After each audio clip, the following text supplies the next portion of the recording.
देखिए दोस्तों, ये गुजराती लोग का कोई त्यौहार है, आप लोग को दिखा रहा हूँ। देखिए दोस्तों, रात हो तो सब निकला हुआ है। देखो एक बंदा इधर आ रहेला। देखिए दोस्तों, आप लोग देखो दोस्तों, मैं गाड़ी में से ही बना रहा वीडियो। दोस्तों आप लोग देखिए, गुजराती का कोई त्यौहार है, तो कोई फंक्शन है उन लोग का, वही चीज़ का है। और मैं गाड़ी के अंदर से ही बना रहा हूँ, बाहर नहीं बना रहा हूँ दोस्तों। गाड़ी हमारी खड़ी हुई है। देखिए मैं गाड़ी खड़ा करके रखा हूँ और देखिए बना रहा हूँ।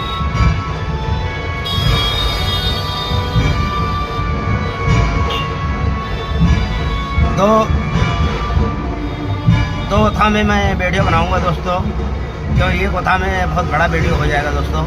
इसके लिए तो था में मैं वीडियो बना रहा हूँ दोस्तों। आप लोग देखते रहिए, बने रहिए आप लोग दोस्तों हमारे था में।